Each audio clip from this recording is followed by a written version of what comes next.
3 tapinhas.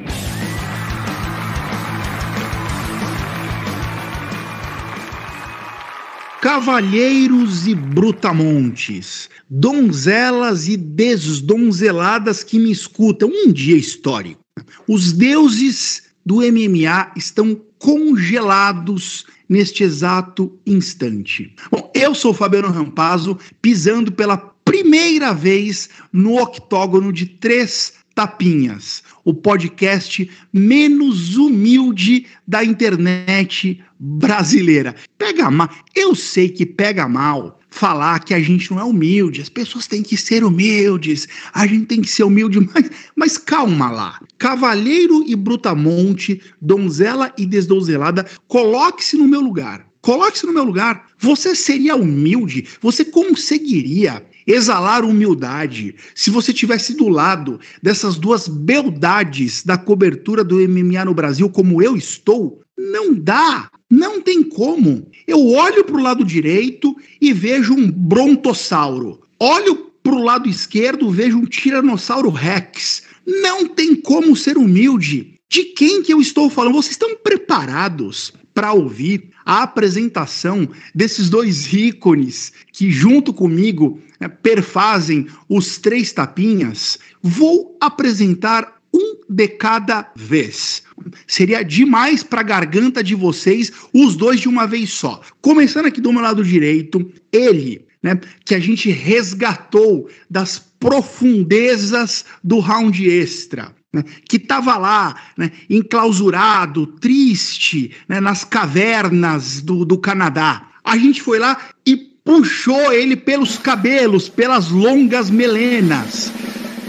João Menegali Barbi, o Capitão Carisma. Bem-vindo, meu amigo, bem-vindo, capitão.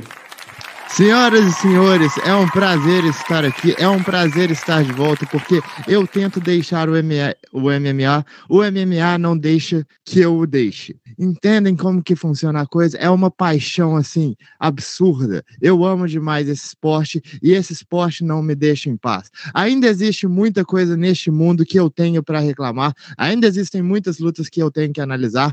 Dana White e eu ainda temos que entrar numa rinha de galo em um dia, onde só um de nós sairá vivo, entendeu? Eu sou o Wing, ele é o Yang, nós estamos fadados a esse destino. Então, soldados do seu Capitão Carisma, levantem as mãos e conjurem esta energia, porque aqui, diante de mim, se reúne o exército carismático mais uma vez para defender o MMA. É isso aí, nós estamos de volta. Os soldados estavam tristes, estavam abandonados, mas a gente resgatou o Capitão Carisma. E eu vou te falar agora, falando muito sério, eu tô, de fato, muito emocionado da presença do senhor aqui, capitão. Quem conhece, quem já ouviu alguma análise de luta do João Menegali Barbi, do Capitão Carisma, sabe do que eu estou falando. Já entendeu tudo. Se você ouviu uma vez a voz desse homem, você já entendeu tudo. Quem está ouvindo pela primeira vez, aguarda, espera. Vocês não têm ideia do que acabou de acontecer na vida de vocês. Agora é o seguinte, se você por algum motivo levantou, se você está de pé, você vai sentar. Cavalheiro, brutamonte, donzela, desdonzelada, sente-se. Porque quem eu vou apresentar agora, o terceiro tapinha, é um arrasa-quarteirões. Ele que é das personalidades mais influentes da cobertura do MMA no Brasil. Todo mundo retuita o cara, todo mundo compartilha o cara, só se fala deste homem. Todo evento que tem do UFC, transmissão ao vivo, o queridíssimo, o fofoluxo André Azevedo fala o nome do cara na transmissão ao vivo. Ele que não para de produzir conteúdo. Você tá lá, consumir, entra um post dele na sua timeline. Você tá entendendo o que ele escreveu, o que ele postou, Você tá começando a entender, já entra outro. O homem é uma máquina. Ele não para de... aqueles dedinhos...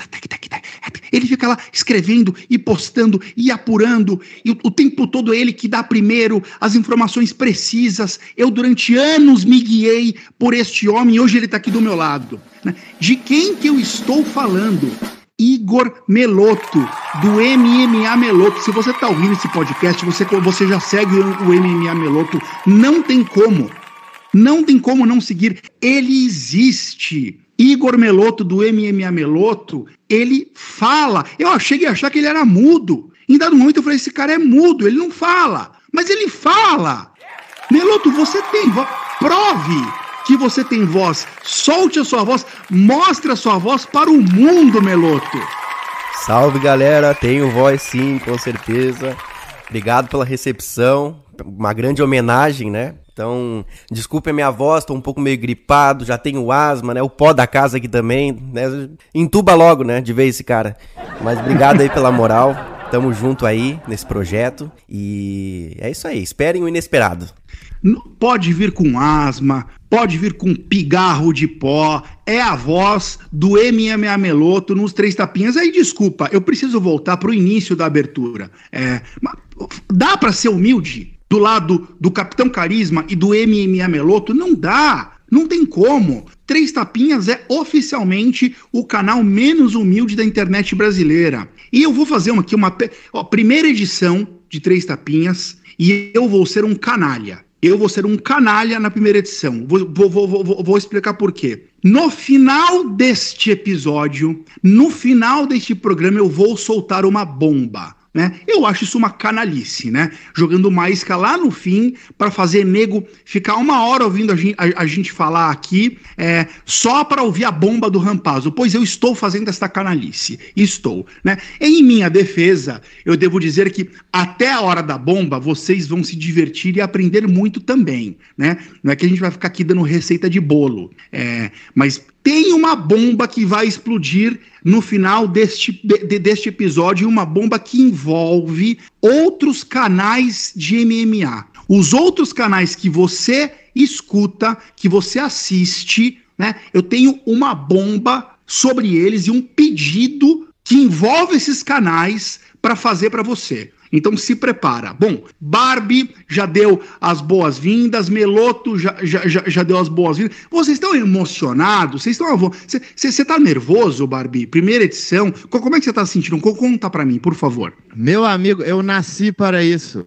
Eu estou aqui, eu estou neste mundo somente para momentos como este. Seu capitão foi feito para ocupar esta posição, entendeu bem? Não existe nada além disso para mim. Nervoso? Eu estou no ápice do êxtase aqui. Em chamas!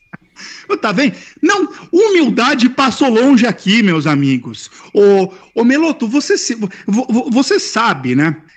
Que a gente passou meses fazendo alguns ensaios aqui, testando a química, testando o formato, testando quadros aqui, né, antes de estrear. E nesses ensaios, eu avisava, eu dava uma espécie de índice, de sumário, dizendo tudo o que ia acontecer. Pois justo na estreia, eu vou abandonar esta parte e você, que me escuta, né, ouvinte dos Três Tapinhas, vai descobrir o que vai acontecer conforme ele for acontecendo. A única coisa que eu já antecipei é que lá no final vai ter uma bomba. Vai ter uma bomba.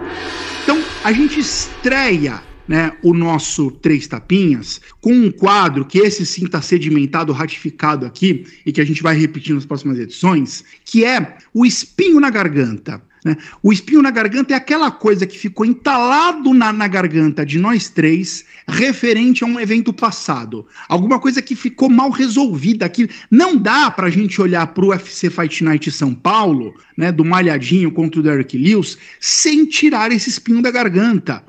Isso tá incomodando. Né?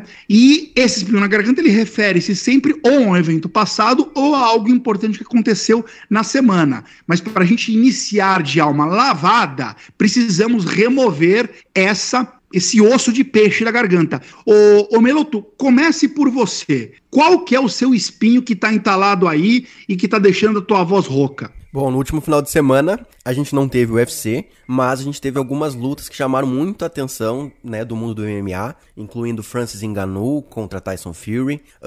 Teve uma luta de boxe também envolvendo a Amanda Serrano, que é uma multicampeã mundial, que tá, inclusive, tem contrato com a PFL, tá começando a lutar MMA aí com mais frequência, e ela tava lutando contra a brasileira Danila Ramos, né, que inclusive se tornou campeã mundial interina, e o meu espinho na garganta vai com relação a essa luta, porque eu achei assim, Não é nem o que eu achei, assim, a luta é histórica, porque pela primeira vez as mulheres lutaram por 12 rounds de 3 minutos. Isso nunca havia acontecido antes. Eles unificaram as regras exatamente nessa luta. Então, as mulheres que antes lutavam no máximo 20 minutos, agora lutaram 36, quase o dobro. Então isso é histórico, querendo ou não. E outra coisa, a brasileira Danila é campeã mundial. Não se vê muitas campeãs mundiais por aí, brasileiras, né? É a terceira, segunda, né, no máximo. E juntando homens com mulheres, sétimo, oitavo.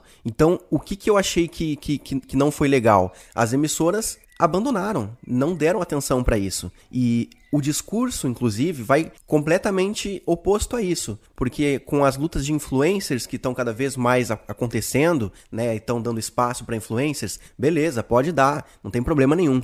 Mas o discurso era de que, os influencers estão chegando aí, mas eles não vão roubar o espaço do pessoal realmente que luta, né? Eles estão apenas agregando. Só que não foi o que aconteceu na prática. Na prática, eles não mostraram a luta da Danila Ramos nas principais emissoras do país. Passou na DAZN, ok, mas se eu não me engano, não teve comentários em português. Eu olhei o Instagram da DAZN Brasil, não teve nenhuma propaganda para essa luta. Então eu acho que uma disputa de título mundial de boxe, coisa que é muito raríssima eu vendo brasileiros, se não passar na televisão brasileira, na Combate, seja lá qual for a transmissão, é algo a ser criticado. Eu acho que, principalmente com relação a essa diferença de discurso e prática. Bom, estamos aqui para resolver isso, né? 3 tapinhas, né, do alto da sua não humildade, está aqui para resolver isso. Você que nunca tinha ouvido falar de Amanda Serrano e Danila Ramos, ouviu agora, na voz do Meloto, né? A próxima vez que você ouvir esse nome, já não vai ser a primeira, vai ser a segunda vez, e assim por diante. Muito legal essa justiça que a gente começa a fazer a essas duas lutadoras que, de fato, protagonizaram uma luta importante e histórica, né, como você acabou de pontuar. O Menegali Barbie, Johnny Capita. Capitão, qual que é o teu espinho na garganta? O que ficou entalado por aí, meu amigo? Bom, o que ficou entalado não é nem de semana passada, mas é de meses e meses e meses, que foi o desprezo do UFC com o Francis Ngannou. Que, tipo assim, eu entendo que teve ali um problema em questão de negociações, e eu não preciso de um caminhão de fãs do Dana White para me falarem que, mas ele tem que pensar no interesse da companhia no final. Porque, sejamos sinceros, que companhia que promove lutas não gostaria de estar envolvida num evento como o que aconteceu no sábado, sabe? Foi o maior evento em termos de produção que eu já vi na minha vida. E o Dana White poderia ter feito parte disso, o UFC poderia ter feito parte disso. Eles estavam contando com falta de poder de estrela do Francis Ngannou. Eles estavam contando que, tipo assim, a gente pode liberar esse cara, ele nunca vai conseguir algo maior do que a gente. O Ngannou não só conseguiu um contrato maior, como ele conseguiu a luta que o UFC estava querendo conseguir para o campeão deles. Tipo assim, essas coisas são muito doidas, né? Mas o Dana White estava falando de colocar o Tyson Fury para lutar contra o John Jones. E aí o Ngannou foi e conseguiu essa luta. É mais um caso que, tipo, não é possível você chegar para mim hoje, olhar no fundo dos meus olhos e querer me falar que o UFC cumpre bem o papel deles de promoção, de promover os lutadores, porque eles pegam um cara. O Ngannou tinha tudo para ser uma superestrela e ele se tornou uma superestrela baseado simplesmente no próprio esforço, porque o UFC menosprezou ele. Falaram assim, você não é grande o suficiente. Pô, mas se o seu campeão peso pesado, que é também o maior nocauteador da história do esporte, não é uma superestrela, eu acho que isso diz muito a respeito de como você é como promotor, né? Porque, pelo amor de Deus, o que falta, o que tem de material aí para ser promovido é uma coisa absurda. Mas é isso, o UFC, ele senta muito e espera que os lutadores se promovam por si só. E eles não acreditaram que o Ngannou conseguia fazer isso. Aí o Ngannou saiu do UFC e mostrou que ele conseguia. Então, esse é o espinho na garganta. Só que a gente poderia ter visto mais lutas fantásticas a respeito com o Ngannou se o UFC tivesse sido mais realista a respeito da situação deles. Eles preferiram deixar o melhor peso pesado do planeta e ir embora pela porta dos fundos. tolice. Eu apostaria que o Dana White tá com um quê de arrependimento também. O meu espinho na garganta, ele vai um pouco na carona disso. É uma outra leitura, né, que eu faço, de certa forma, do mesmo episódio, que eu quero compartilhar com vocês, porque isso me impressionou muito e ficou de fato martelando minha cabeça nos últimos dias. Aquela foto que viralizou do engano de pé com a mão exposta ali e o Tyson Fury nocauteado, né, ou melhor, né, na lona depois daquele cruzado. Eu fiquei olhando aquela foto, né, e ela é muito feliz porque ela pega o Tyson Fury na lona e o engano de pé ali olhando para ele. Aquela foto, ela sintetiza, ela simbolicamente representa o dia em que o MMA matou o boxe. E eu vou explicar por quê. O boxe não é novidade para ninguém, ele vem numa violenta perda de market share na última década entre os jovens nos Estados Unidos. Vem perdendo espaço, vem perdendo mercado para o MMA. Não só para o UFC, né? Claro, o UFC tem que ter maior fatia, mas para o MMA de um modo geral. Teve aí um ressurgimento, não por méritos do boxe, mas por méritos dos influencers, que capitanearam grandes lutas, ainda influencers que estão migrando para o MMA já. Né?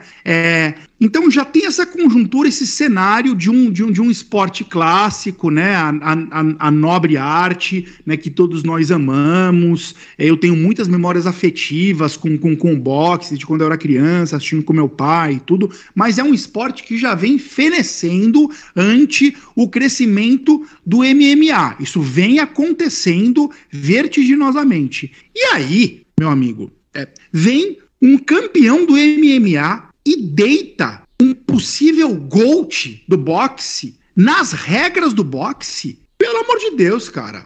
Assim, desculpa, caixão e vela preta para nobre arte.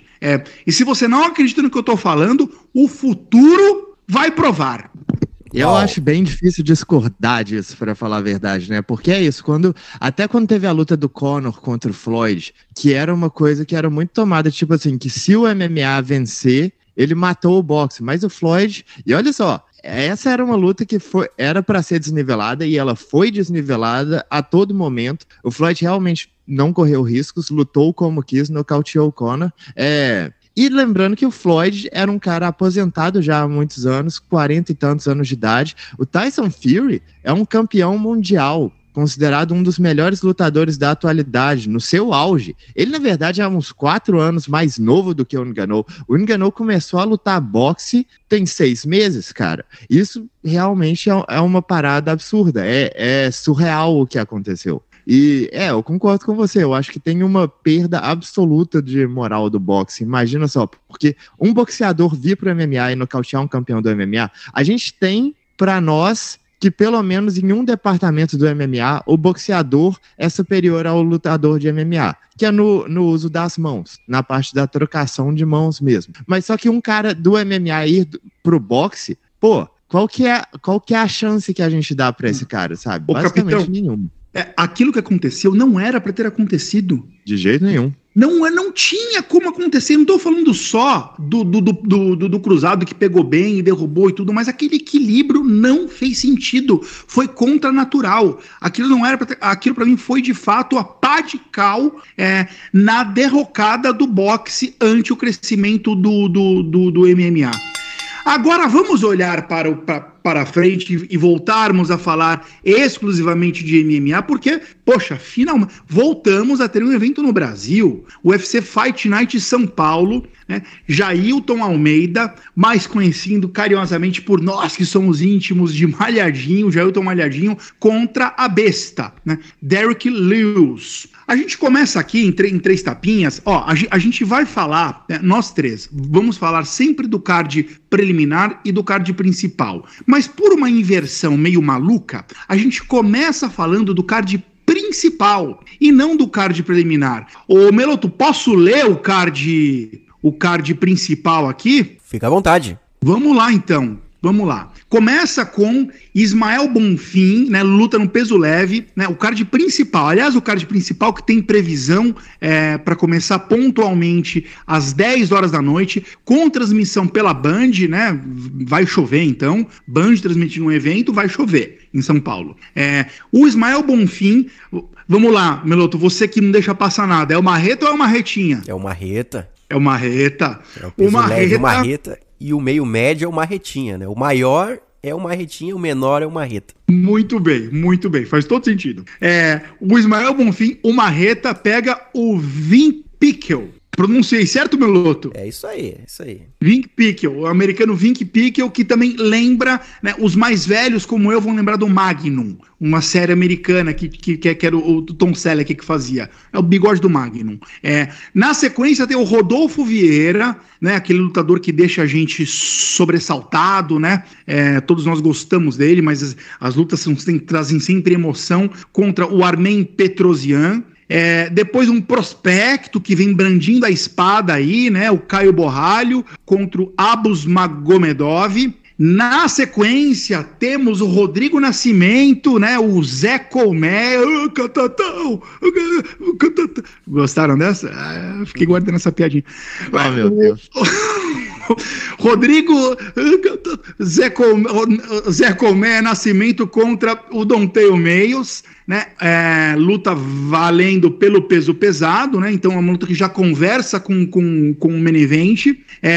E depois temos o Gabriel Bonfim, aí sim uma marretinha, alright, Meloto? Yes. Que pega o Nicolas Dalby e fechando o evento, o malhadinho Jailton Almeida contra o Derek Lewis. Pessoal, vocês, a gente vai fazer agora, eu dei aqui o serviço do card principal. A gente entra agora numa parte histórica da cobertura do MMA no Brasil, que é a volta de uma análise de uma luta pelo Capitão Carisma. Meloto, como que você está se sentindo nesse momento? Depois de anos no silêncio, né, nas cavernas do Canadá, o Capitão vai voltar a analisar uma luta com aquela precisão. E aí é o seguinte, tá? É o maior analista de lutas do Brasil. E se alguém acha que não sei quem é melhor, então eu topo acariações. Traz aqui. Vem aqui pro Testapé, a gente faz um e faz outro, vocês vão ver quem faz melhor isso aí. Como você tá se sentindo, Meloto, com esse momento do Capitão voltar a analisar uma luta? Eu tô me sentindo nas nuvens, né? Pela primeira vez nós vamos voltar aqui a ouvir uma coisa que é histórica. E outra, muita gente aí, inclusive, eu via o Barbie tomando banho, né? Eu não vou explanar quem, mas é o que acontecia muitas vezes. Esse tipo de coisa não se fala em público, Meloto. Não, esse tipo de coisa. Eu ouvia mesmo. Porque ele, lá no round extra, ele analisava todas as lutas do card. É uma coisa doentia, né? O que o Capitão fazia ali. É amor por luta sem precedentes. Ele fazia longas análises de todas as lutas. Então eu chegava a ficar ouvindo 2 horas dele analisando luta. Aí eu tomava longos banhos, colocava ali perto do chuveiro o áudio e ouvia a voz do Capitão durante o meu banho. Ok, pausa. O senhor se orgulha disso, né, Capitão? Meu Deus. Ok, pausa. Vamos para a próxima parte do podcast. Capitão, Jailton Almeida, o malhadinho, enfrenta Derek Lewis na luta principal. O que o Jailton Almeida, malhadinho, vai trazer para passar isso a limpo e ir para a próxima? Cara, o mais interessante a respeito do Malhadinho é que ele tá se dando extremamente bem na categoria, justamente porque ele traz um jogo destinado a punir as pessoas que ficam por baixo dele. E é interessante porque é um jogo muito pesado de grappling e de wrestling, e ele é um cara que subiu de categoria, e até hoje, visivelmente, você vê que ele provavelmente seria mais adequado aos meio pesados, só que ele não gosta de fazer o corte, e até o momento ele tá se dando muito bem dentro dos pesados, justamente porque lá a gente encontra um monte de lutadores que têm uma falta de capacidade atlética, e muitas vezes também falta de conhecimento técnico, mas tipo assim, isso aqui não é desprezando o Malhadinho. Eu vou comentar que tem muita coisa que ele faz que é impecável. Isso funcionaria em qualquer categoria. Mas primeiro eu gostaria de falar da parte que ele faz que não é impecável, que é justamente a questão das entradas de queda. Porque Eu até ria disso, porque se você vê todas as lutas dele no UFC, até a última, que isso não deu certo, então ele teve que optar por uma coisa diferente, ele entrava com um chute frontal seguido do double leg, se atirar nas pernas do adversário. Por que isso é um problema? Porque esses golpes são amplamente desconectados. Para você dar um chute frontal, você está se colocando na base completamente diferente da que você precisa para entrar nas pernas do adversário. E tipo assim, um chute frontal é um golpe longo, é um golpe também que você faz para manter um adversário longe. Então, se você quer se aproximar do adversário, é um péssimo golpe. Mas assim, dá certo porque ele é um cara extremamente atlético, a entrada de queda dele é rápida, a queda dele é boa. É só o setup para a queda que eu não considero que seja dos mais adequados. Mas a partir do momento que ele consegue agarrar o adversário, eu digo que o nível dele de grappling ali é realmente sensacional, porque é muito diferente de vários lutadores de jiu-jitsu que a gente vê indo do grappling pro MMA, ele não esquece de bater nos caras. E ele tem uma estratégia que a gente coloca, tipo assim, tinha muita gente chamando ele de Malhadov, que é uma coisa muito atribuído a esses caras do Daguestão, que é justamente que ele pega o adversário, coloca, vamos dizer, de 4 no chão ou de costas no chão, e ele vai direto atacar o pulso do oponente, que é para impedir que ele comece a construir uma base para se levantar. E além disso, ele é um cara que sabe usar muito bem os golpes para abrir caminho para outras posições. E não só isso, mas ele também sabe muito bem utilizar os quadris para pesar em cima da perna do adversário, de forma que se o adversário tentar se levantar, se ele tentar fazer uma ponte ali ou tentar explodir o quadril para conseguir se levantar, ele vai estar gastando muita energia. E essa é uma categoria que a esmagadora maioria dos lutadores, inclusive dentro do top 5, não tem o cardio muito bom. Aí você está tentando o tempo todo levantar, você está tentando o tempo todo fazer força com as pernas, explodir, enfim, queima o seu cardio extremamente rápido. Então você vê, por exemplo, a luta do Malhadinho contra o Shamil Abdurakhimov. Foi basicamente esse o primeiro round. Foi o Malhadinho pesando em cima do cara, batendo algumas vezes, fazendo ele se desesperar, fazendo ele tentar explodir, fazendo ele tentar fazer as pontes. E aí você vê que o Malhadinho, ele sobe para a montada e ele não fica com uma montada alta tentando pegar as finalizações. Pelo contrário, ele fica com uma montada mais baixa justamente na intenção de sentar nas pernas do adversário e impedir que ele se levante. Porque o grappling ali, o jiu-jitsu, é um meio para um fim, não é o fim em si. Beleza, talvez eu não te pegue nesse round, mas no round seguinte, você vai estar com menos energia para defender as quedas, você vai estar com menos energia para resistir aos meus avanços no solo e a finalização vai vir. E foi exatamente o que aconteceu. Basicamente, o Malhadinho não tomou golpes até o momento, justamente por esses motivos. Ele é um cara muito atlético, mesmo que a entrada de queda dele não seja das melhores, ela é explosiva, ela é rápida, ele é forte fisicamente e o grappling dele é desses que, se ele pega você, se ele tem controle sobre você, caso você consiga se levantar, você vai estar dispensando muita energia e ainda assim você vai ter um Malhadinho grudado em você e ele vai ter muita determinação para te levar de novo para o solo. E essa combinação dele de bater até aparecer a oportunidade de passar, ao invés dele forçar a passagem, ele bate até você deixar ele passar. E também ele te baixa até você deixar ele te finalizar.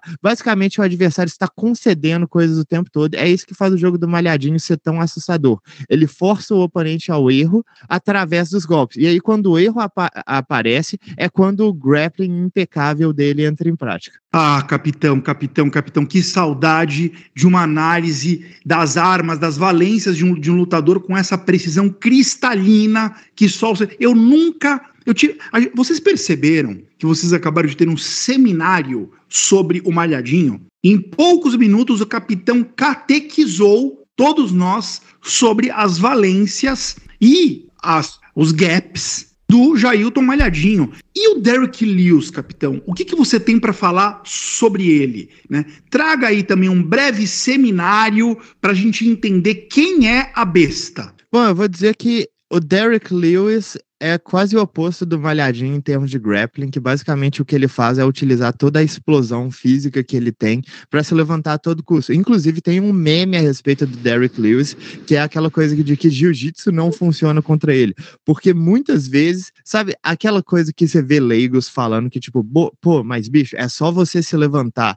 E aí você vê o Derrick Lewis por baixo de oponentes que tem categoria no jiu-jitsu, prendendo ele em posições complicadas e em determinado momento ele só só decide explodir e consegue se levantar. E é uma coisa absolutamente surreal, sabe? E tipo assim, eu acredito que ele talvez consiga fazer isso sábado também, mas é aquela coisa que eu vou falar mais a respeito depois. Só é uma questão de quantas vezes ele consegue fazer. Querendo ou não, Derrick Lewis ainda é um peso pesado. E ele, na verdade, é a epítome de tudo que a gente fala que um peso pesado é. E eu digo isso no mau sentido. Porque ele é um cara que tem a mão absolutamente pesada, uma bigorna, ele não tem uma técnica muito boa, ele não tem um cardio muito bom, ele tem uma capacidade atlética bem acima da média e ele se valeu disso para conseguir, inclusive, disputa de cinturão nessa categoria. A última luta dele, o cara venceu aos 5 segundos de luta, tipo, teve mais luta do que isso, mas basicamente aos 5 segundos ele tinha tirado uma joelhada voadora e matado o adversário. Um peso pesado fazer isso não é normal. Isso é o que eu tô falando de capacidade atlética. Mas só que o Derrick Lewis, nos últimos anos, ele foi se tornando um lutador bem diferente do que ele era no começo da carreira dele no UFC. No começo, ele basicamente era um wrestler. Ele era um cara que colocava os adversários para baixo e vencia baseado num ground and pound absurdo que ele tinha. Ele foi se desenvolvendo para se tornar mais voltado para a trocação. E mais do que isso, ele foi virando cada vez mais um anti-wrestler nesse sentido, né? Não que ele seja bom defendendo as quedas. Na verdade, eu diria que ele é bem mediano no quesito, até mesmo para a categoria dos pesados. Mas só que é uma questão que ele deixa o oponente vir até ele, ele não tem medo de tomar golpes, se ele puder prevenir a queda. Eu acho que a luta dele contra o Curtis Blaydes é o maior exemplo, porque o Curtis estava levando a melhor em pé e ele morreu quando foi tentar a queda, porque o Lewis estava se preparando para esse momento, o tempo todo. Vou entrar com o uppercut quando a queda vier, e a queda vai vir. Eu sei porque esse cara queda. Mas assim, é aquela coisa, um bom trocador vence o Derrick Lewis em pé, desde que ele não tome uma bomba. A gente já viu isso incontáveis vezes ao longo da carreira dele no UFC. Um bom wrestler vai vencer o Derrick Lewis no chão, desde que ele não tome uma bomba. É sempre essa a mesma história. É complicado você ver uma luta do Derrick Lewis que ele vai vencer o oponente ao longo prazo. As formas dele de vencer, em geral, são tipo assim, ele vai entrar com um chute voador ou alguma coisa que vai fazer com que o oponente fique mais próximo da grade, e quando isso acontecer, ele vai entrar com uma saraivada de golpes e vai vencer porque a mão dele é só estupidamente pesada. Ele entra nessa troca franca e ele basicamente sempre vence. Existem exceções, claro, mas eu vou dizer que fogem à regra. O Derrick Lewis, em geral, tem vantagem nessas trocas mais francas e é muito doido como que ele utiliza esses chutes voadores que são incrivelmente não efetivos para cortar espaço do adversário, sabe? É engraçado como que ele consegue se manter ali no limite entre só dar golpes espalhafatosos e, ao mesmo tempo, se manter centrado no oponente para prevenir quedas de oponentes ou, pelo menos, entrar com golpes quando o oponente tá entrando com queda, sabe? É um equilíbrio esquisito, porque não tem nada ali no meio, sabe? Não tem um jogo que utilize as duas coisas, assim, adequadamente. Ele não tem essa parte do jogo. Ou ele faz um, ou ele faz o outro. E por algum motivo funciona. Mas, eu diria que esse que é o Derrick Lewis. Ele tem um ground and pound muito forte. Ele tem um wrestling decente, não vou dizer que é bom. Ele se levanta muito bem. Não tecnicamente, mas se levanta muito bem, uma mão pesadíssima, uma trocação que mesmo não sendo das melhores, é efetiva, e é um cara que pega bem o timing dos oponentes, e ele pode assustar bem nessa luta, viu? Olha, cavalheiros e donzelas, vocês entenderam a qualidade, a precisão, o talento para descrever as capacidades de um lutador e analisar um casamento de lutas, né? Eu não exagerei quando eu falei do Capitão Carisma. E aí é o seguinte, normalmente ele fala do lutador do corner azul, depois do corner vermelho, né, ou vice-versa, e depois ele vem e crava o palpite dele falando do confronto. Dessa vez não vai ser diferente, vai acontecer isso. Mas eu vou inovar. Quando eu falo inovar, como assim inovar, Rampazzo? É a estreia do que a gente vinha ensaiando. E eu quero fazer uma coisa diferente aqui, pelo seguinte, eu vou me arriscar numa coisa, o capitão. O seu palpite vai ser no Malhadinho, correto? Vai ser. Isso era meio previsível. Então, assim, fale um pouco, por favor, do encaixe de luta, né? O que pode acontecer de um lado ou de outro. Mas como já sabemos que o seu palpite vai ser no Malhadinho, eu vou deixar uma pergunta para você responder. Vai para pontos ou não? E se não, em que round o senhor arriscaria? Meu amigo, não vai pra pontas. E tipo assim, eu não arriscaria round, pra ser sincero, se eu tivesse que chutar. Eu acho que essa aqui, arriscar round, é uma das coisas mais terríveis do mundo de apostas, mas se eu fosse chutar, eu diria que segundo round. Por vitória do Malhadinho, por nocaute técnico ou finalização, mas eu acho que não ir para ponto tá sendo a menor odd que eu já vi nas casas de apostas. Tá pagando 1.045, menor odd em termos de MMA. Tipo, é só porque é quase impossível isso acontecer, né? São dois caras que têm meios extremamente opostos de vencer. É daquela luta que você não vê ela sendo parelha. Você vai ver um cara massacrando o outro, independente de qual seja o resultado. Lutas do Lewis geralmente são assim, mas essa eu acho que é ainda mais distinta nesse aspecto, porque se o Malhadinho for vencer, vai ser no chão. Ou pelo menos muito provavelmente vai ser no chão, sabe? Eu acho que em casamento de jogo, eu acho que é aquilo, vai muito depender de como que o Malhadinho vai se portar em questão do momento de atirar a queda e se ele não vai morrer nesse processo, porque infelizmente essa é uma coisa que o Lewis faz bem, é pegar o oponente na entrada, e o Malhadinho não tem uma entrada de queda exatamente disfarçada. A gente sabe quando ele vai se jogar na queda. A questão é muito que a partir do momento que ele entra na queda, ele tem diversas formas de completar essa queda, levar o oponente para a grade, e aí é uma questão de ver como que ele vai lidar contra um oponente com a força física que o Lewis tem. E aí foi como eu falei na análise técnica do Lewis, a luta indo para o chão, eu acredito que ele consiga se levantar. Quantas vezes, aí eu já não sei. Porque aí é uma questão de se levantar e fazer o Malhadinho te soltar e depois defender a próxima queda. Tudo isso exaure a sua energia e vai ser interessante para mim ver como que o grappling de um vai funcionar em relação ao outro, justamente porque o grappling do Malhadinho se vale principalmente de não deixar o oponente se levantar, de fazer a vida dele ser absolutamente miserável no chão e fazer com que ele gaste o máximo de energia possível. E aí essa coisa, tipo assim, impedir que o oponente use as pernas para explodir, impedir que o oponente coloque os cotovelos no chão para criar uma base, se aproveitar dessas coisas e, ao mesmo tempo, socar a cara dele o máximo possível.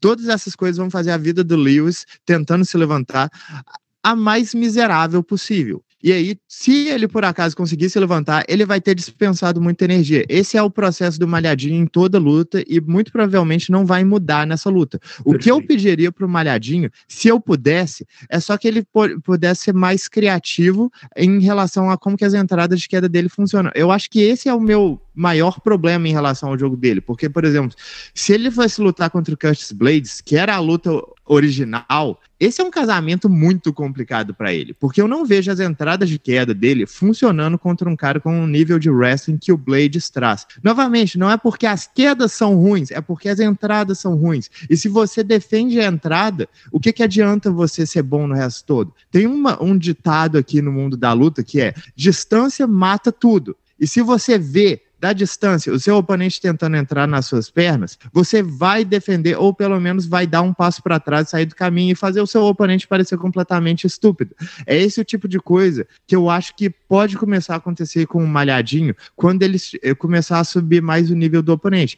Porque até o momento o nível do oponente subiu, mas a luta foi exatamente a mesma. O negócio é que quando a defesa de quedas dos oponentes começar a pegar essa entrada dele, a luta vai ser completamente diferente. E é por isso que eu gostaria que o Malhadinho já começasse a mudar isso antes de se tornar um problema, sabe? Porque corrigindo essa questão das entradas de queda, eu não faço a menor ideia nem de como que é a trocação dele. Não foi um fator. E para ser sincero, eu gostaria de nunca descobrir, porque o jogo de grappling dele é extremamente efetivo, o wrestling dele é bom o suficiente e seria excelente ver ele simplesmente quedando todo mundo e não tendo problema nenhum quanto a isso. Então, para mim, a questão para essa luta é se o Lewis vai conseguir prevenir as quedas ou então conseguir acertar o Malhadinho na entrada delas. Eu acho que se ele não conseguir fazer isso nos primeiros momentos da luta, no primeiro ou segundo round, imagino que o Malhadinho deve conseguir a queda eventualmente e deve conseguir exaurir o adversário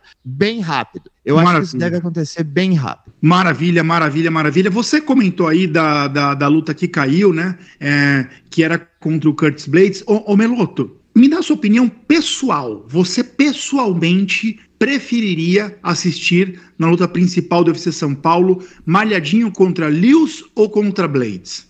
Contra o Blades, por causa da semelhança de estilos, que daí ia tornar uma luta um pouco mais equilibrada. Essa é um pouco menos equilibrada devido a essa diferença de estilos, onde um é um mais nocauteador e o outro é um pouco mais de finalizador. Então é por isso que eu preferia a opção que foi cancelada, né?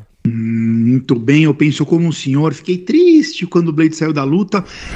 Agora, a gente tem um quadro aqui, na sequência, que é o Conta Meloto, onde ele traz aí alguma informação quente sobre essa luta principal, ou sobre o evento, ou sobre alguns dos lutadores, enfim. O que você vai contar pra gente aí agora, Meloto, nessa estreia de 3 tapinhas, um dia histórico? Bom, eu colhi informações interessantes a respeito de 2 lutadores que vão lutar nesse evento. Um deles é o Jailton e o outro é o Caio Borralho.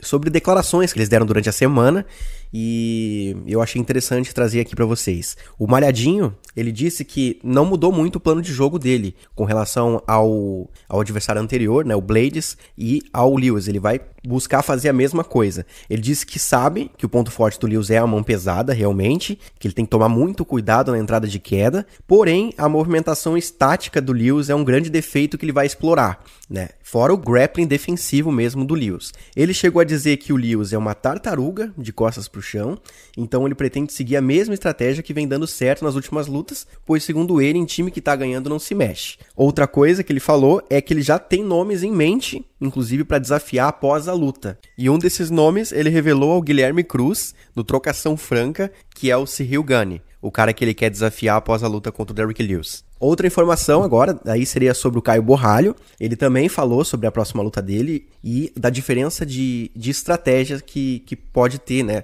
com relação ao adversário anterior. Ele que iria enfrentar o Ruziboev e agora vai pegar o Magomedov, né, o Abus. Ele disse que pouca coisa também mudou com relação à estratégia, né? Ele disse que vai colocar pressão sobre o Abus o tempo todo, pois tem o seu gás, né, o gás do próprio Caio como um ponto forte, enquanto o Abus já provou o contrário e que não gosta de ir para águas profundas, coisa que é para lá que ele será levado, né, segundo o Caio. O Caio disse que vai ficar um pouco mais atento do que o normal ao primeiro round do Abus, porque ele é longo e gosta de chutar bastante e golpear com muita força. Inclusive, em entrevista ao Laerte Viana, o Caio disse que mesmo que o Abus venha mais cauteloso do que ele foi contra o Strickland, ele vai tentar estimular o Abus a sair dessa zona de conforto. Então, por dar brechas, né, apresentar essas brechas, o Caio quer muito, inclusive, um nocaute. Ele tá visualizando um nocaute. E não só um nocaute qualquer, não. Ele quer ver o Abus, até pela rivalidade que se criou, nocauteado brutalmente, né, espatifado no chão. Inclusive, foi isso que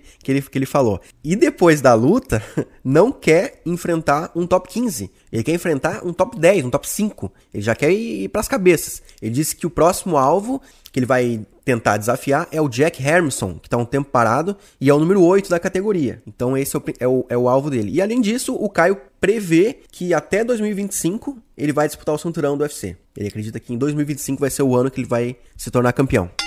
Bom, conforme o prometido, né, eu disse que falaria posteriormente do card preliminar, que tem previsão para começar às 19 horas. Card preliminar que não vai passar na Band, é só o principal. Então, às 19 horas, o evento inicia com Cauê Fernandes versus Mark Diakise. Na sequência, tem Eduarda Moura versus a Montserrat Ruiz, a Conejo, a Coelhinha. Depois, a veterana Ângela Hill pega a Denise Gomes, que vem aí de 2 vitórias. Na sequência, temos a luta do povo do card preliminar, né? Um temperinho aqui, uma luta que está atraindo mais atenção. Vitor Petrino pegando um Modesta Bukauskas pelo peso meio pesado. Na sequência, peso galo, Vitor Hugo enfrenta o Daniel Marcos. Depois temos a penúltima luta do card preliminar, o Rina Fakhretdinov contra o Eliseu dos Santos, né? O Eliseu Zaleski, o Eliseu Capoeira. Vamos ver se ele traz aí um rabo de arraia, uma meia lua inteira pro octógono. E fechando o card preliminar, Elvis, uma luta entre brasileiros, né? O Elvis Brenner pega o Kainan Kruszewski, né? O Kainan Bahia. Vamos ver quem que sai com a... Acho que um brasileiro vence essa luta. Piadinha de tio do pavê aqui. Muito bem, card preliminar lido. Vamos agora para um quadro que a gente vai experimentar aqui, que eu acho que vocês vão gostar, né? Você, cavalheiro, você, donzela, eu acho que você vai gostar. Que eu lanço uma pergunta capciosa pro capitão e uma pergunta capciosa pro Meloto. O que é uma pergunta capciosa? É uma pergunta com armadilhas, é uma pergunta ardilosa, é a pergunta que o povo quer fazer, que a gente faria se a gente encontrasse o Meloto na fila do pão, se encontrasse o Capitão Carisma no boteco. Ô, capitão, me conta aí. Ô, Meloto, me fala aí. Vou começar pelo senhor, capitão. Tá preparado? Sempre. Então vamos lá. A pergunta capciosa que eu tenho pro senhor é: Malhadinho versus John Jones, ou Malhadinho versus Jiri Prochazka, né, que é da categoria de baixo, onde o Malhadinho já lutou e já venceu, né? Tô pegando o Jiri Prochazka porque ele era o último campeão, né, antes do Jamahal Hill, antes dos infortúnios acontecer. Vai medir forças agora contra o Poatan, isso é assunto para podcasts futuros, mas pegando essas duas lutas fictícias, Malhadinho versus John Jones ou Malhadinho versus Jiri Prochazka, o bom baiano venceria uma dessas duas lutas, na sua opinião? Ele tá pronto para ser campeão? É difícil pra mim colocar como pronto ou não pra ser campeão, mas eu acho que se eu tivesse que escolher uma dessas lutas seria contra o Prochazka, porque eu acho que uma das qualidades mais incríveis a respeito de Jones é que é praticamente impossível fazer wrestling com ele, sabe? Ninguém teve sucesso com isso dentro do MMA até o momento. Tipo, não que ele não tenha sido quedado, mas mesmo quando ele foi quedado, ele se levantou quase imediatamente. A gente não tem nenhum exemplo desse cara sendo dominado de costas no chão na história dele. E claro que isso diz muito a respeito também, tipo, da categoria. A gente tem que avaliar muita coisa para falar isso, mas enfim, o cara é campeão mundial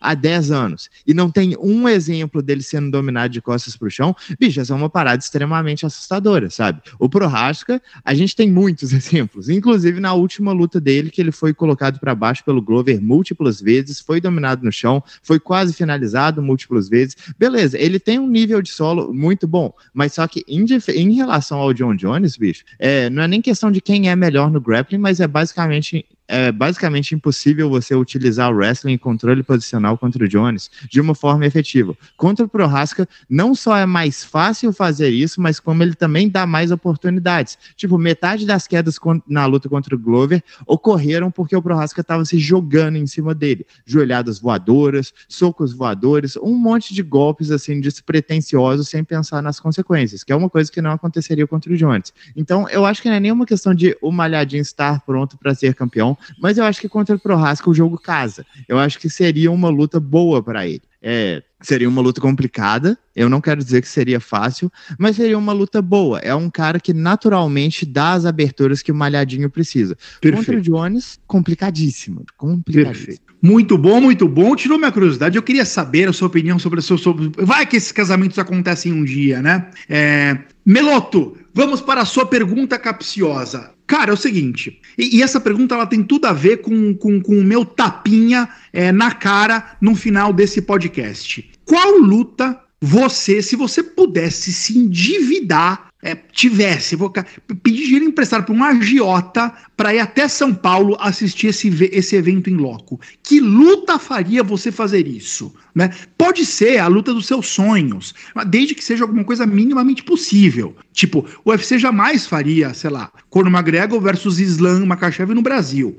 Mas uma luta verossímil, a luta dos sonhos verossímil que poderia estar acontecendo nesse sábado no UFC São Paulo. Qual seria?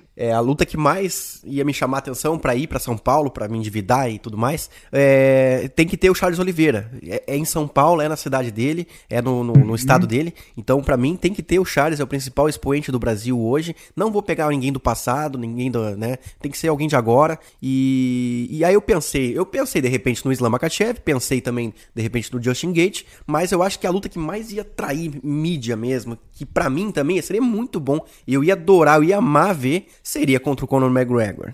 Nossa Senhora. Não sei o que vocês acham da possibilidade disso acontecer, mas olha, o Conor vai enfrentar o Chandler. Se ele não vencer o Chandler, ele já não vai ficar com aquela toda a moral. De repente o UFC não vai pensar assim, quer saber? Deixa ele lutar em São Paulo, no Brasil, lá, né? Se o Charles não for mais, não conseguir ser o campeão, infelizmente, né? Vai ficar pingando ali uma oportunidade, por que não sonhar? Eu escolhi sonhar. 2024. Nossa Senhora, até arrepiei aqui. Meu Deus, sonhar não custa nada. Por falar em sonho, né? A gente sonha em fazer dinheiro com aposta todo fim de semana, né? Você que tá me ouvindo, você sabe disso. Eu tenho convicção que você é um viciadinho, um noinha das apostas. E é por isso que a gente criou um quadro aqui que é o Capitão Educa. Toda edição do Três Tapinhas, o capitão vai apontar livremente 3 sugestões de aposta simples. Não tem combinada. Tem mais chance de bater. É aposta simples. Né? Então você, que é o noinha das apostas, pega papel e caneta agora, porque capitão, conta pra gente quais são as 3 sugestões de aposta simples que você trouxe para nossa estreia nos Três Tapinhas. Lembrando que tem uma regra pro capitão seguir. A aposta tem que ter uma odd de 1,50 para cima. A gente dificultou a vida dele. Quais são as 3 sugestões de aposta simples, capitão? Então, a primeira aposta aqui é para o número de assaltos entre Caio Borralho e Abus Magomedov não ser completado. Tá pagando 1,55. Eu acho que essa é simplesmente uma questão do card do Abus não sustentar, que é uma coisa que, como o Meloto falou, o próprio Borralho já tá trabalhando em cima disso. A ideia é, ele vai sufocar o Abus e quando o Abus não estiver mais conseguindo sustentar, o Borralho vai definir a luta. Eu acho que essa é uma odd que tá valendo muito a pena. Boa. 1,55. Segunda odd, Rodrigo Nascimento, o Zé Colmeia, pagando 1,57. Olha, qual que é a questão? Essa luta já aconteceu. Eu já vi essa luta alguns poucos anos atrás. O Rodrigo é o mais novo entre os dois. Ele venceu a luta com uma certa tranquilidade por finalização. Eu não tenho motivo algum para achar que o resultado vai ser diferente nessa luta. Então, uma odd de 1,57, para mim, tá valendo muito a pena. Entenderam, bem? A última aqui, e essa aqui, olha só, eu tô indo na odd do azarão, mas é para ser completado o número total de assaltos entre Ismael Bonfim e Vink Piquel. Tá pagando 2,40. Novamente, dinheiro de pinga aqui, mas eu realmente não entendo por que essa odd está tão alta assim, considerando que o Piquel é um cara extremamente resiliente, é um cara difícil de ser nocauteado, ele já foi finalizado algumas vezes, mas o jogo do Ismael, mesmo que ele tenha um jogo de solo de muita qualidade, ele é majoritariamente um trocador. E esse tende a ser um jogo que, mesmo que seja efetivo contra o Piquel, não é um jogo que define muito contra ele. Então eu acho que para essa luta chegar nos 3 rounds, não é uma coisa tão complicada assim e tá pagando um valor bem alto. Então, só repetindo, para não ser completado o número total de assaltos entre Caio Borralho e Abus Magomedov, odd 1,55. Para Rodrigo Nascimento Zé Colmeia vencer a luta, odd 1,57. E para ser completado o número total de assaltos entre Ismael Bonfim e Vink Piquel, odd 2,40. Essas são as 3 dicas do seu capitão. E se você não tomou nota, não se desespere, porque essas 3 sugestões estarão fixas nos comentários desse vídeo e também a gente vai divulgar aí durante o sábado nos stories do nosso Instagram, @3tapinhas.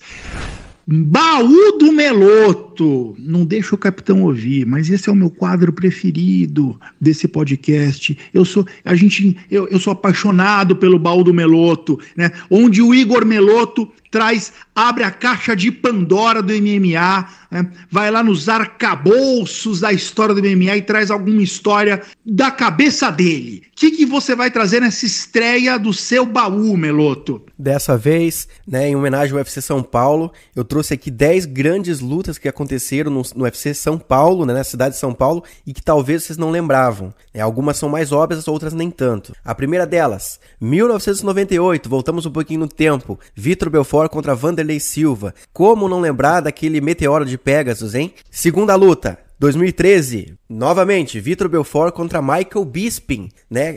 O Bisping, né, pra quem não sabe, perdeu a visão de um olho naquela luta, né, com um chute na cabeça, né, que ele levou do Belfort. 2013 ainda, Khabib Nurmagomedov veio ao Brasil, enfrentou o Thiago Tavares, né, o Khabib que naquela pesagem com aquela camiseta, né, se sambo fosse fácil, não se chamaria jiu-jitsu, marcou presença naquele dia. 2014, Stipe Miocic contra Fábio Maldonado, poucas vezes se viu um mismatch tão grande no UFC, hein, gente? Meu pai. 2015, Vitor Belfort novamente, hein, mais uma vez Belfort não tá nesse evento, né, desse sábado, né? Que estranho. Vitor Belfort contra Dan Henderson 3, né? A trilogia final ali. Belfort mais uma vez nocauteando Dan Henderson. Belfort em São Paulo é um animal diferente. Estamos chegando à conclusão. 2016, gente. Kamaru Usman veio ao Brasil, pra quem não sabe, enfrentou aqui o Arley Alves, né? Venceu por decisão unânime. 2017, Lyoto Machida contra Derek Brunson. Derek nocauteou o brasileiro. 2017 ainda, Demian Maia contra Colby Covington. O Colby acabou vencendo o brasileiro, inclusive com um juiz marcando 30-26. E ainda em 2017, John Lineker, brasileiro, enfrentando Marlon Vera, né? Pra quem não sabe, e o Lineker venceu o Vera na decisão unânime. E por último, pra completar, não podia ser diferente, Charles Oliveira, já lutou sim no UFC São Paulo, que foi contra o Jared Gordon, né? Ele nocauteou o Jared, inclusive foi um nocaute bruto, né? Pela primeira vez na trajetória do Charles no UFC e única, foi um KO. Né, o primeiro nocaute ali que o Charles começou a mostrar que ele tava com a mão pesada. Então eu trouxe aqui pra vocês essas 10 grandes lutas em São Paulo. Maravilhoso, Meloto. Obrigado por esse baú do Meloto, porque você deixou a bola pingando pra eu chutar no meu tapinha de despedida. Então, duas coisas. Primeiro, bomba do Rampazzo. Não é agora. Segura mais alguns minutinhos. A bomba já vai explodir, né? Eu vou falar dos outros canais de MMA do Brasil e vou soltar uma bomba e fazer um pedido para vocês. Agora chegou o encerramento. No encerramento, a gente combina aqui de dar um tapinha nas costas ou um tapinha na cara de alguém. Essa é assim que a gente se despede, né? Com amor ou com ódio. O meu tapinha vai ser um tapinha na cara do Dana White e tem tudo a ver com esse baú do Meloto. E hoje eu vou pegar uma carona que é o seguinte: você elencou grandes lutas que já estiveram no UFC São Paulo. Só que sejamos honestos, muitas dessas lutas que você mencionou, a metade ou mais da metade dessas 10 lutas que você trouxe aí, foram virar grandes lutas depois. Né? O Khabib não era o Khabib quando lutou aqui, o Charles não era o Charles de hoje quando lutou aqui, e por aí vai. O Covington não era o Covington quando lutou aqui, foram virar grandes lutadores depois. O meu tapa na cara do Dana, e eu amo o Dana White, diferente do Capitão Carisma que odeia ele. O meu tapa na cara desse velho careca safado, que agora eu tô com raiva dele, é em nome do desrespeito do UFC com a cidade de São Paulo. É inacreditável os eventos que nos últimos anos são escolhidos para a cidade de São Paulo, a maior cidade da América do Sul, e em que pese o fato de eu ser um paulistano e tudo, eu juro que não tem bairrismo aqui. Aliás, eu estou morando em Teresina, capital do Piauí. Eu sou prova viva de que o Piauí existe. Eu vivo aqui, ele existe. Não é um acidente cartográfico. O Piauí existe, eu moro aqui e sou muito feliz aqui. O meu ponto é que a gente está falando de novo a maior cidade do Brasil. Né? O estado de São Paulo representa 40% do PIB do Brasil. Não dá para entender. Já teve luta encabeçada pelo Minotouro. Em final de carreira, era o evento principal, o Minotouro! Eu não tenho nada contra o Minotouro, mas não é para ser luta principal de um evento em São Paulo. E vamos falar a verdade, assim, algumas pessoas podem ficar bravas comigo, mas esse card tá fraco. Tem lutas interessantes, bem casadas, mas tá fraco. São Paulo só recebe cards fracos. Isso não entra na minha cabeça. Leva essa bofetada, Dana White. Barbie, você, qual que é o teu tapinha de despedida? É na cara? É no ombro? É um beijo? Como que você vai se despedir? Você tá bravo que nem eu? Não, meu tapinha vai nas costas do Francis Ngannou, porque, pelo amor de Deus, o que esse homem fez no final de semana passado foi uma das coisas mais incríveis que eu já vi em toda a minha história como fã e analista desse esporte, mas principalmente fã, sabe? E eu acho que vai ser muito difícil a gente ver uma coisa assim se repetir, sabe? Um lutador de MMA que nunca competiu em um outro esporte de combate, ir para esse esporte e discutivelmente vencer o campeão mundial, o cara que está reinando no momento. Isso aqui, bicho, o que o Francis Ngannou fez sozinho, sem a ajuda do UFC, sem a ajuda de grandes organizações, tipo, ele assinou com a PFL, mas é isso, ele negociou o próprio contrato com a PFL e ele assinou o maior contrato da história com a PFL. E aí, depois dele assinar esse contrato, ele fez a luta contra o Tyson Fury e, novamente, discutivelmente, venceu. Cara, isso é simplesmente surreal. Eu tenho a impressão que eu tô vivendo num universo paralelo. Eu tenho a impressão que eu tô vivendo uma realidade alternativa. Tapa nas costas do meu grande Francis Ngannou. Meu herói, meu herói. Que bonito, que tapinha gostoso. E o seu, Meloto? Tapinha na cara, tapinha no ombro? Como é que você tá? Eu também vou dar uma elogiada aí num lutador. No caso, é Deontay Wilder, né? Um americano boxeador que, pra quem não sabe, já foi campeão mundial, enfrentou o Tyson Fury, enfim, um dos grandes nomes do boxe. Geralmente quem tá fazendo o caminho de ir até a outra modalidade é o pessoal do MMA que vai ao boxe. E no caso dele, ele tá cogitando ir pro MMA, inclusive tá treinando pra, de repente, fazer sim essa luta com o Francis no MMA, na PFL. E isso eu acho que é digno de aplausos. O cara tá saindo da zona de conforto, tá se colocando em risco, né? Poderia simplesmente aceitar essa luta só no boxe, mas não. Tá se preparando pra fazer essa luta no MMA e meu tapinha vai ser nas costas dele, parabenizar ele por essa atitude. Vocês me envergonharam aqui, eu vim todo bravo, dei um tapa na cara do Dana White, tudo vocês estão paz e amor, né? Fizeram passar, tô pagando de louco aqui na estreia dos 3 tapinhas, mas tapinhas nas costas muito justos do Ngannou e do Deontay Wilder. Oxalá que essa luta aconteça no MMA, né, Meloto? It's time! Ô, capitão, a gente agora se despede, a gente encerra, mas tá faltando uma coisa, né? O que tá faltando acontecer aqui, pra encerrar mesmo esse primeiro episódio? Faltando a bomba do Rampazzo. A bomba do Rampazzo. A bomba é o seguinte, sem enrolação, tá? Falei que a minha bomba envolvia outros canais do MMA aqui no Brasil e o papo é reto. Diretaço, né, do Vini. Aliás, primeiro canal que eu comecei a assistir muitos anos atrás. Sexto Round, né? A menina dos olhos de ouro dos canais, né? Uma marca super bem construída ali do Renato e do Carrano. O Contragolpe, né? Da dupla dinâmica lá, o Lenner e o André. MMA Pride Brasil, né? Do Léo Salles e do meu querido Tanuri. Né? Canal Nocaute, Zé Luiz, Super Lutas, né? Que tem uma grade de youtubers, né? O Laerte Viana na área, o Galera Boa de Luta, né? No novo canal do André Azevedo, o canal Encarada do Coutinho e tantos outros mais. Não fiquem bravos comigo, né? Mas o que esses malditos canais têm em comum? O que esses malditos canais têm em comum? Vou responder. Milhares e milhares de inscritos. Vá papo. O Diretaço tem 10 milhões de inscritos. O Sexto Round tem 5 milhões de inscritos. Contragolpe tem 300 mil inscritos. Super Lutas tem 700 mil. Claro que eu tô dando uma exagerada, não é tudo isso, né? Mas todos eles têm dezenas de milhares de inscritos. E eu tô vindo aqui humildemente. Mas você não é o Três Tapinhas não é o podcast menos humilde? Mas agora eu tô tendo um surto de humildade. Eu tô vindo aqui humildemente pedir 10 inscritos. Eu quero chegar Na próxima gravação, a gente grava aqui na quinta-feira, um dia antes de ir ao ar. Eu quero chegar na próxima gravação e encontrar 10 inscritos. Veja bem, hein? Eu não estou pedindo 1.000 inscritos. Não estou pedindo 500 inscritos. Não estou pedindo 50. 10! 10 inscritos.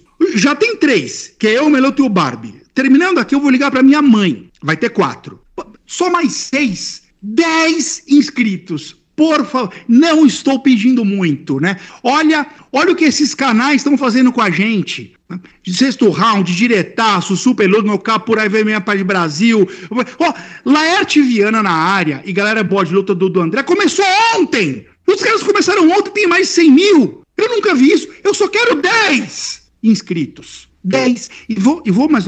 Se por alguma loucura cósmica da galáxia, daqui a uma semana a gente estiver com mais de 100 inscritos, Igor Meloto vai imitar uma galinha na próxima edição. Se tivermos com mais de 100 inscritos, Igor Meloto imita uma galinha nesse podcast. E Meloto, eu não tô perguntando, eu tô comunicando, tá? Começa a treinar galinha aí, porque vai que aterriza mais de 100 inscritos aqui. Quero ver o senhor cacarejando. Barbie, Meloto. Fala, Meloto. Violando meu corpo, assim, tu escolhe o que eu vou fazer? Como assim, cara? Tudo bem. Eu estou emocionado com essa estreia. Capitão, obrigado pela tua presença, obrigado por abraçar esse projeto junto com a gente. Meloto, que química, que sintonia, que alegria. E Cavaleiros e Brutamontes, donzelas e desdonzeladas, sejam bem-vindos. Que seja a primeira edição de muitos. Falem alguma coisa aí, se despeçam que eu fico por aqui. Beijo. Soldados, foi um prazer e será um prazer pelas próximas incontáveis semanas. Seu capitão se despede, mas não é um adeus, é um até logo. Valeu, galera, tamo junto aí, abração, obrigado por tudo. Valeu! It's all over! Presta, filhas!